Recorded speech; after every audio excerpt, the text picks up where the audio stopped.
आरोग्य म्हणजे फक्त आजार नसणं. आरोग्य म्हणजे फक्त आजार नसणं नाही बरं का. ते शरीर, मन आणि आत्म्याचं एक सुंदर नातं आहे. आजकालच्या धावपळीच्या जीवनात जिथे ताण, प्रदूषण आणि वेगवेगळ्या आजारांमुळे आपलं जीवन भरलेलं आहे, तिथे आयुषची जुनी आणि शहाणी शिकवण आपल्याला संतुलन आणि उपचाराचा मार्ग दाखवते. आजच्या आधुनिक जीवनामुळे सोयी तर मिळाल्या, पण जुने आजारही वाढले.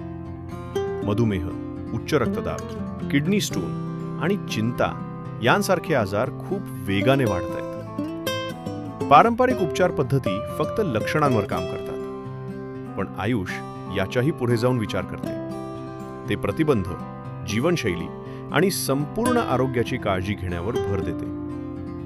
आधुनिक जीवनशैलीच्या आव्हानांना तोंड देण्यासाठी भारत सरकारची आयुष प्रणाली एक आशेचा किरण म्हणून समोर आली आहे.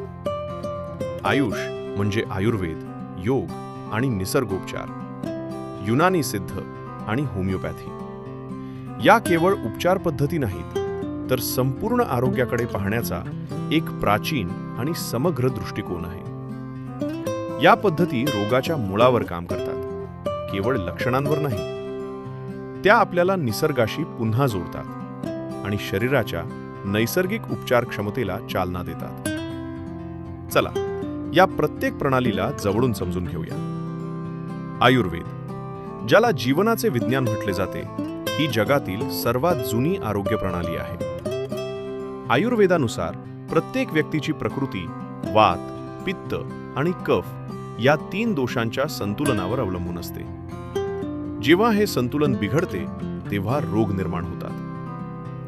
आयुर्वेद योग्य आहार, औषधी वनस्पती, पंचकर्म सारख्या शुद्धिक्रिया आणि जीवनशैलीतील बदलांद्वारे हे संतुलन पुन्हा स्थापित करतो. हे केवळ उपचार नाहीत, तर दीर्घ आणि निरोगी आयुष्यासाठी एक मार्गदर्शक आहे. योग ही केवळ शारीरिक व्यायामाची पद्धत नाही, तर ते मन, शरीर आणि आत्मा यांना जोडणारे एक शास्त्र आहे. आसने शरीराला लवचिक आणि मजबूत बनवतात, तर प्राणायाम श्वासावर नियंत्रण मिळवून मनाला शांत करतो. ध्यानाच्या माध्यमातून मानसिक तणाव कमी होतो आणि एकाग्रता वाढते. योग आपल्याला आतून सशक्त बनवतो, ज्यामुळे आपण बाहेरील जगाच्या आव्हानांना अधिक चांगल्या प्रकारे सामोरे जाऊ शकतो. निसर्गोपचार किंवा नॅचरोपॅथी या विश्वासावर आधारित आहे की निसर्गामध्येच सर्व रोगांवर उपचार करण्याची शक्ती आहे. ही पद्धत शरीरातील विषारी घटक काढून टाकण्यावर आणि नैसर्गिकरित्या बरे होण्याच्या प्रक्रियेला प्रोत्साहन देण्यावर भर देते. यात उपवास, माती चिकित्सा, जलचिकित्सा आणि योग्य आहाराचा समावेश असतो. त्याचप्रमाणे युनानी आणि सिद्ध या दक्षिण आशियातील प्राचीन उपचार पद्धती आहेत. युनानी प्रणाली शरीरातील 4 द्रव्यांच्या दाम, बळघम, सफरा, सौदा संतुलनावर लक्ष केंद्रित करते. तर सिद्ध प्रणाली दक्षिण भारतात विकसित झाली असून ती देखील निसर्गातील घटकांचा वापर करून उपचार करते. आणि होमिओपॅथी, जी समः समम शमयती या सिद्धांतावर कार्य करते. यात नैसर्गिक पदार्थांच्या अत्यंत सौम्य अर्कांचा वापर करून शरीराच्या रोगप्रतिकार शक्तीला उत्तेजित केले जाते. ही एक सुरक्षित आणि दुष्परिणाम नसलेली उपचार पद्धती आहे, जी विशेषतः लहान मुलांसाठी आणि जुनाट आजारांसाठी खूप प्रभावी ठरते.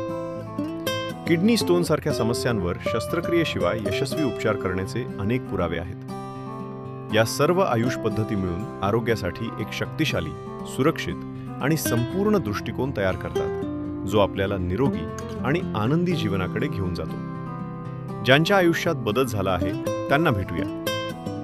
जे रुग्ण आधी मोठ्या उपचारांवर अवलंबून होते, त्यांना आता नैसर्गिक उपचारांनी आराम मिळत आहे. त्यांच्या कथा हेच सांगतात की आयुष ही फक्त जुनी परंपरा नाही, तर ती एक प्रभावी आणि प्रेमळ आरोग्य सेवा आहे.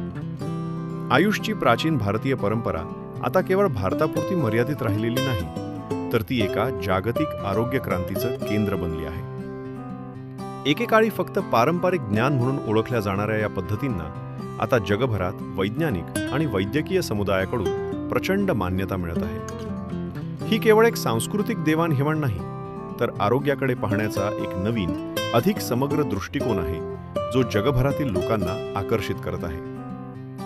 या बदलामागे अनेक कारणं आहेत। आधुनिक वैद्यकशास्त्राच्या मर्यादा आणि अनेकदा होणारे साईड इफेक्ट्स यामुळे लोक आता नैसर्गिक आणि प्रतिबंधात्मक उपायांकडे वळत आहेत। आयुष पद्धती केवळ रोगावर उपचार करत नाहीत, तर त्या रोगाच्या मूळ कारणापर्यंत पोहोचून शरीर आणि मनाचं संतुलन साधण्यावर भर देतात। हाच होलिस्टिक दृष्टिकोन आजच्या धकाधकीच्या जीवनात लोकांना अधिक महत्त्वाचा वाटत आहे। भारताने इतर देशांसोबत केलेले सामंजस्य करार MOUs, परदेशी विद्यापीठांमध्ये स्थापन केलेली आयुष चेअर्स आणि जागतिक स्तरावर वाढत असलेली हर्बल उत्पादनांची बाजारपेठ हे सर्व या जागतिक स्वीकृतीचे भक्कम पुरावे आहेत। भारतातून मध्य पूर्व, युरोप, अमेरिका आणि आफ्रिकेपर्यंत आयुषच्या पद्धती जागतिक आरोग्य सेवेत सन्मानाने सामील केल्या जात आहेत।